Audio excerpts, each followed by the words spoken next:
with Lauren Stallone. Good evening. Thank you for joining us. The premier is backing off his U.S. advertising campaign targeting tariffs. This comes after President Donald Trump announced he was terminating trade talks with Canada. CTV's Siobhan Morris has the details. When someone says, let's impose tariffs on... The premier revealed in a speech earlier this month the ad was his idea. Let's take Ronald Reagan's words and let's blast it to the American people. My fellow Americans. Words from a 1987 radio address about trade tensions at the time between the U.S. and Japan. Ontario's ad used the broader takeaway. Markets shrink and collapse, businesses and industries shut down, and millions of people lose their jobs. By Tuesday, I heard that the president heard our ad. Then late on Thursday night, an online missive from Donald Trump terminating trade talks between the U.S. and Canada, alleging interference with upcoming court decisions on tariffs, calling the ad a fake. Ronald Reagan's foundation said the ad hadn't been cleared by them and the former president's position had been mischaracterized.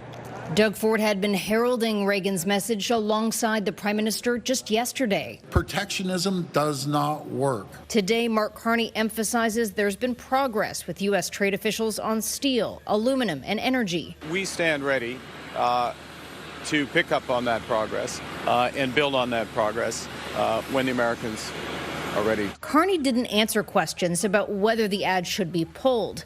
While at 8 a.m., Ford was showing no signs of backing off. By 2:30, he issued a statement saying his goal was always to start a conversation, writing, "We've achieved our goal, having reached U.S. audiences at the highest level." The ads will run during the World Series with lots of eyes watching this weekend. But in speaking with Prime Minister Carney, Ontario will pause its U.S. advertising campaign effective Monday so that trade talks can resume. This round in the tariff fight, a mistake as far as the opposition is concerned. You're going up against a bear like that. You better know what you're doing. We want to make sure that we are playing our cards carefully here as Canadians, right? A big part of the criticism of the ad in Ontario has been of the $75 million price tag. The ad was supposed to be on the air until the end of January. With it being pulled early, there is some hope there will be flexibility with U.S. networks to bring the cost down. At Queen's Park, Siobhan Morris, CTV News. Faculty and support staff unions rallied at Western University today protesting staff cuts. At this point, it's fewer than 5 positions lost, but as Brian Bicknell reports, the union worries there are more cuts coming. About 100 people chanted, marched, and took in speeches, protesting Western University's decision to cut positions in arts and humanities. Because one job's loss is one too many. Workers are under attack. According to the Faculty Association, 4 support staff positions were eliminated as part of staff restructuring. While the numbers appear modest, the head of the London and District Labour Council says she worries it's just the beginning. This is, also a thin edge of the wedge. We're here to express solidarity for UWASA, the staff here at Western. Also, there's been a significant impact on the workload of the staff who remain. A number of students also took part in the demonstration. They say the cuts speak to the bigger problem of how arts and humanities are viewed compared to other disciplines. With being a smaller department that doesn't bring in as much money, we aren't seen as maybe as valuable, and in fields that are kind of seen as more subjective are also kind of undervalued, and it is a problem. In a statement to CTV News, Western University says it's carefully managing budgetary pressures. Provincial grants are frozen at 2016-17 levels, and domestic tuition is frozen until the 26-27 school year. The statement also said this past summer, the Faculty of Arts and Humanities reorganized how services are delivered. The change resulted in 4 notices of employment change, created 2 new staff roles within the faculty, and prompted recruitment for a graduate affairs assistant. What are they going to do next? We don't trust that. Brian Bicknell, CTV News. Sarnia police say they're looking for a woman who caused about $30,000 in damage to a car wash. They released this surveillance video showing a woman driving into the car wash through the exit door. When it closed behind her, the woman gets out of the vehicle and appears to try getting out through a side door. She then gets back in the vehicle and just rams through the front entrance. Police say the suspect is a 62-year-old woman from Windsor who now faces dangerous driving charges. Staff at the German-Canadian Club are gearing up for one of their biggest parties of the year. With more on the 93rd edition of London's Oktoberfest, here's Nick Paparella. It's been an annual rite of fall in London for 93 years. Oktoberfest at the German-Canadian Club on Cove Road is always a cause for celebration. Yes, we expect super good Oktoberfest with a lot of energy and a little bit German culture. There's the food, there's the schnitzel and the sausages, and we have the pork hocks and the spätzle, the egg noodles, right? There's a huge music component. Now we will have the traditional bands, but we also have newer bands that come on later at night, and we have a huge dance floor. For the fourth year, most of the festivities will take place under a large white tent. And organizers say with German music, dancing, food, and drink, it offers something for everyone. It is a place that community comes together, not just to drink, but to socialize and have festivities together. Tickets are still available for Friday and Saturday night, as well as the family lineup for kids on Saturday afternoon. It's about the German culture, and it's about getting everyone together. Exactly right, because it's a festival in the fall. Like we have Thanksgiving here in Canada and the United States. It's kind of the German Thanksgiving, but we celebrate a little different by inviting everyone to our party. Hey, and you know, this is the one time of the year where you can hear an Italian sing a German song. Ready, guys? I'm Prosit, I'm Prosit, der Möglichkeit. Zigga-zagga, hoi, hoi, hoi. Zigga-zagga, hoi, hoi, hoi. Prost. Nick Paparella, CTV News.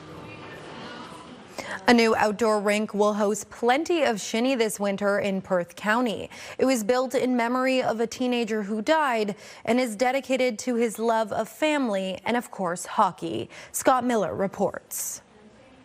Carter Skunderwood was a loving, thoughtful, active teenager who died by suicide on June 7th, 2021. I always said it's got to be the worst thing for a parent to do is to have to bury their child. Never expecting that we would be in that position, and it happened to us. Carter's family has held multiple sports fundraisers for mental health since his passing, but have been seeking some sort of lasting legacy. That's when the idea of an outdoor hockey rink came about. The 19-year-old Carter played hockey for most of his life growing up near Mitchell, even getting drafted into the Ontario Hockey League. He had just signed with the Stratford Warriors when he passed and drafted to the Peterborough Petes, so has quite a hockey journey, loved the sport. Didn't when he was little, but ended up loving it. After partnering with the local municipality, the Carter Skunderwood Memorial Rink, located in Mitchell's Patterson Park, will have its grand opening next weekend. A place to come and play and remember a young life ended too soon. Does this give you any release, closure? No. Does it keep it in the forefront of your mind? Yes. But it's there, and it's in a good way. It's a good thing. So much support. I can't actually believe the amount of support, community support. We've had people from out of town help us write grants to get some grant money for it. Something like this is an expensive undertaking, and so, just to see so many people come together to make it possible. The rink will officially open on November 1st, but is ready to be used now. The Skunderwoods want to see it busy with kids, adults, and families enjoying time together, working on their physical and mental health together, because it can all change in an instant. If we can help one family not have to go through what we've gone through, if we can save one person, that's our goal. I mean, hopefully it has an impact on more than one person, but hopefully we can help another family not have to go through what we've gone through. In Mitchell, Scott Miller, CTV News. Former London Knight goalie Jake Patterson has died. According to a report in Patterson's hometown of Sault Ste. Marie, he died suddenly last week at 31 years old. He was a 7th-round OHL draft pick who played 3 seasons here in London, helping the team win back-to-back OHL titles in 2013 and 2014. An online crowdfunding campaign has launched. According to the organizer, all proceeds will support Patterson's 3-year-old son. The London Knights honored Patterson with a moment of silence before their game tonight as they faced off against the Ottawa 67s. At this time, as you are able, we would ask that you please rise and remove your hats and join us for a moment of silence to remember alumni Jake Patterson. The Knights led 2-0 after the second before Ottawa tied it up in the third. And this one needed overtime, but Ben Wilmon buried it on the power play, scoring the game-winning goal. Omar full control,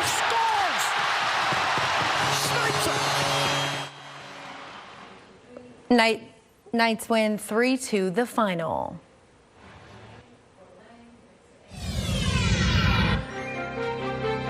Newer is fusing fashion and function, empowering hearing aid users.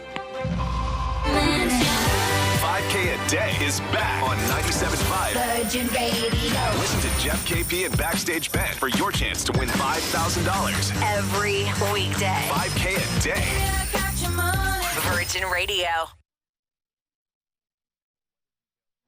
A 2-vehicle fatal collision Friday afternoon on Maul Road has left 2 people deceased, with 2 other people facing injuries. Police responded to the crash between a pickup truck and SUV at approximately 4 p.m. between Oxford Road 13 and Middleton Line. The driver and a passenger of the SUV were pronounced deceased at a local hospital. They were 77 and 60 years old. The other 75-year-old SUV passenger was airlifted to a London hospital with life-threatening injuries. The 27-year-old pickup truck driver was released from hospital after facing minor injuries. Police continue to investigate the cause of the collision, and the road remains closed between Oxford Road 13 and Middletown Line.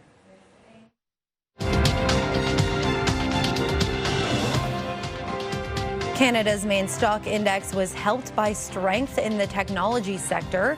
The TSX gained 166 points. In New York, the Dow surged 472 and the Nasdaq rose 263. The dollar lost 1/10 cent, gold dropped $7.80 an ounce, and oil was off 29 cents a barrel. The price of chocolate is going up, and in Kitchener, it's forced one business to remove a key part of its operations altogether. As Alexandra Hollick reports, years of bean-to-bar chocolate making was no longer feasible. There's still sort of like the memory of chocolate here. Plastic molds and a tempering machine are all this Kitchener bakery has left of its chocolate-making past. I would say I could almost do like 20 kilos of cocoa beans at a time roasted in this oven. From bars to bonbons, Orla Pastries plus Provisions did it all. We wanted to see if we had the capacity and the knowledge and the expertise to make chocolate, and so we slowly scaled up. For a while, Orla was one of the few bean-to-bar chocolate makers in Canada, but last year they decided to stop production, a decision the owner says was difficult to make. It was really hard. I think it's really hard to let go of something that you're passionate about, and also that creates a uniqueness for your business. Owner Ora Herzog says the pandemic played a big role in shifting her business model, moving away from niche products to promoting and supporting other local makers. Then that shift happened when we were like, okay, we still want to make chocolate. What we started seeing was the cost of cocoa beans rising. In the last several years, sort of since the pandemic, we've seen cocoa prices almost triple. Mike Von Masso is a food economist at the University of Guelph. He says climate change and disease have plagued cocoa crop yields. Unless there are catastrophic yield failures, I don't think we'll continue to see prices go up as substantially as they have, but I'm not optimistic that they'll come down substantially either. At Orla, the high cost of ingredients takes a big bite out of the bakery's bottom line. At the moment, the way that this business is operating, it makes more sense for us not to do chocolate. The bakery still offers chocolate products along with fruit and nut-based treats. And Herzog says she's not completely closing the door on the cocoa confections. Would I make chocolate again? I still have a tiny melanger, so it's not out of the question. Alexandra Hollick, CTV News, Kitchener. Good evening, I'm Rita Ismail. Day 3, and I'm still talking about the same instability, but good news, we have hope on the horizon as this area of low pressure starts to edge out. We will see sunshine return for Saturday. Now, not that bad today. We did have a bit more sunshine than anticipated, but we were in and out of showers in parts of Midwestern Ontario and picked up a couple light rainfall as well here in London. As we head into the night, our temperatures dropping. We will recover this weekend, but still miss seasonal daytime highs. I'll walk you through the remainder of the forecast coming up right after the break.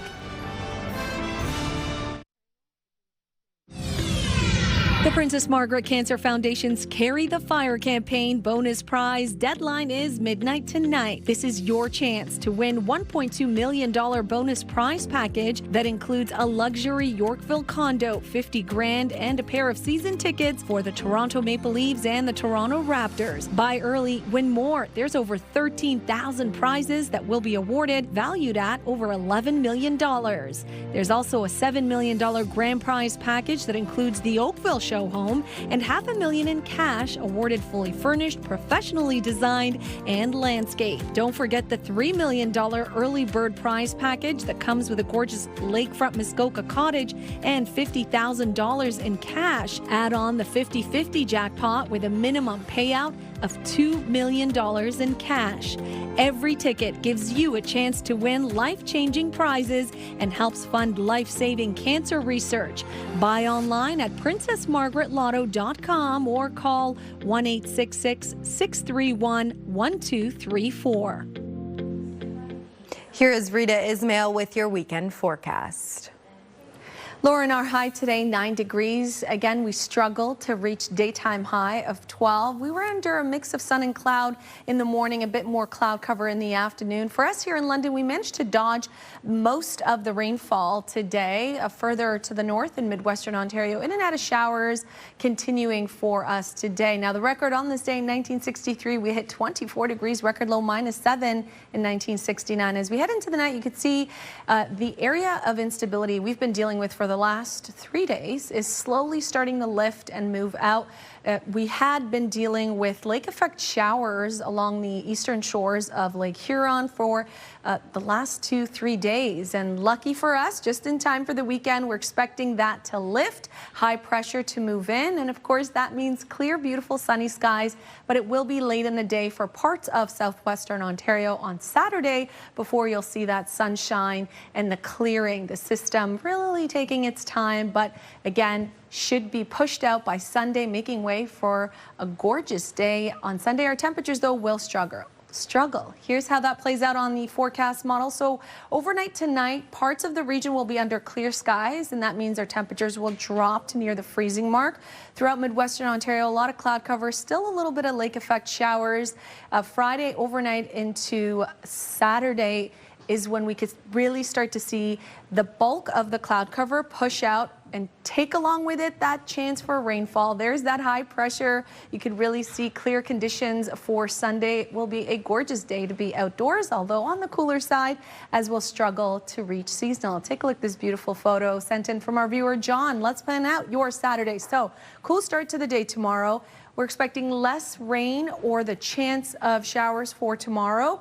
Our daytime high is expected to reach 11, although it could hover around the 10-degree mark, much like today.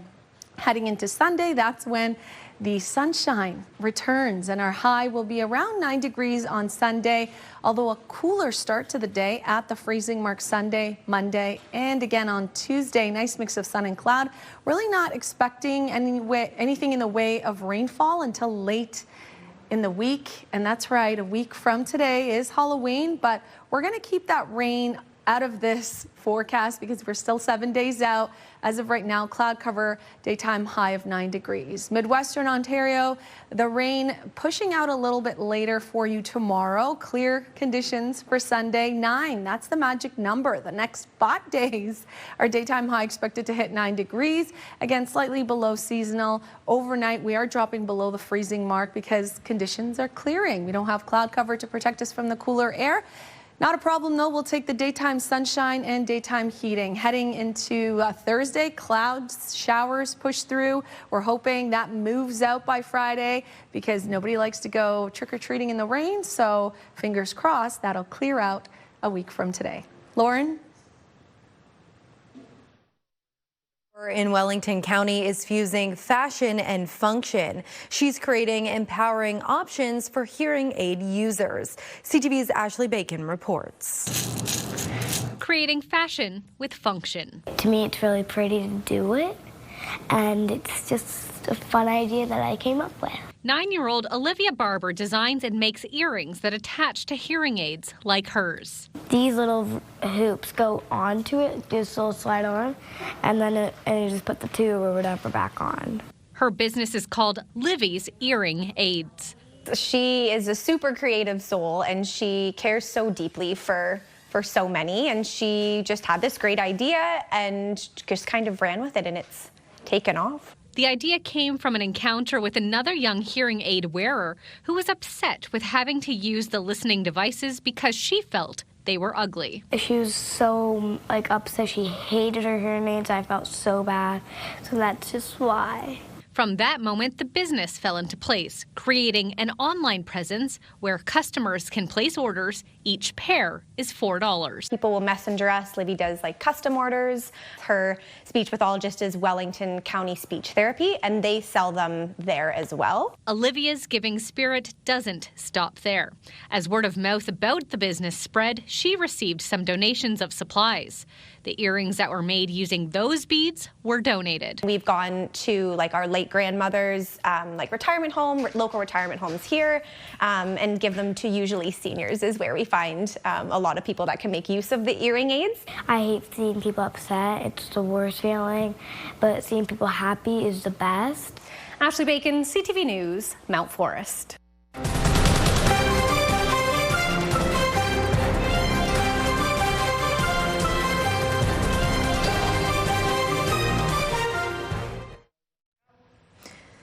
The Canadian Baseball Hall of Fame is getting in on the Jays hype train. Staff are incorporating memorabilia from the last time the team went all the way, hoping it inspires another championship run this year. With more from St. Mary's, here's Sean Irvin. Inside the Canadian Baseball Hall of Fame in St. Mary's rests memorabilia from the last time the Blue Jays achieved baseball glory. Among the collection, 1992 and 1993 World Series rings.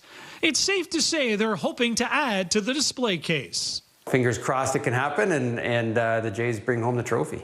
It's one of those things that can only bring good news to the baseball fan in Canada. Another example of Jays glory, the helmet Joe Carter wore as he hit a 3-run shot to win the Jays the '93 World Series. But that's not all. Our number one thing is we have the home plate from when Joe Carter stepped on home plate to make it official. Outside, Ben Barney, a founding member of the Hall of Fame, remembers the moment. I was at the '93 one when Carter hit the home run. And Barney predicts the same as the Jays take to the field again. Yeah, I know the Dodgers are heavily loaded up front, but so is Toronto up front. They might have a good chance. But the admiration for the Blue Jays here in St. Mary's stretches well beyond the Hall of Fame. In fact, you can look no further than Town Hall. On a rainy morning, you can still make out the Jays logo mounted to the historic Town Hall. They added the go to it. I didn't know about that. They kind of did that last minute. St. Mary's Works employees Jed Kelly and John Hahn worked together with a local electrical contractor to put the logo up. Here's what it looks like at night. We're putting up the lights at the Milton Field for Christmas, and we had this one already up, and we were driving by, and I said, man, that'd be cool if we could light that up for the Blue Jays. The logo has further ignited Jays fever around town, even though the St. Mary's Lincolns play at home tonight. Instead of going to watch the Lincolns tonight, I'm staying at home and watching the Jays. Some in the Stone Town will watch the big game surrounded by Canadian baseball glory. You know, we got a big watch party tonight for Game 1. It's going to be, doors open 6:30, games at 8. Because after all, baseball fans, everybody's cheering for the Jays. You gotta believe. In St. Mary's, Sean Irvin, CTV News. It's one win down, 3 to go. An electric atmosphere inside the Dome tonight as the Blue Jays take Game 1 of the World Series in their first appearance in 32 years. First and second, one out. And a base hit into center field for Hernandez, and Teoscar Hernandez is on his way home.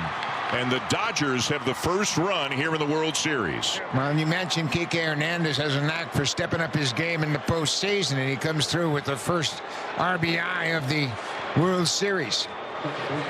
Max Muncy got his early in this game, but I'm not crazy about that. He threw 6 in a row before he threw a fastball to Kike Hernandez. Yeah, and has not used the splitter nearly as much. The slider is his top secondary pitch against righties.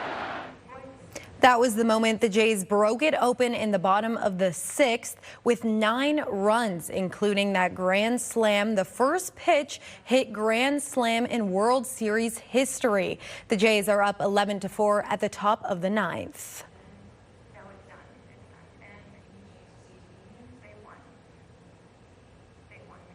They have won the game. The crowd pumped up right off the bat as Trey Savage struck out Dodgers superstar Shohei Ohtani. The Jays would fall behind 2-1 early, 2-0 early rather. Then in the 4th inning, Dalton Varsho gets it all back with one big home run swing. 11-4 the final. That's it for us. Thank you for watching. We'll see you next time. I'm Lauren Stallone. Have a good night.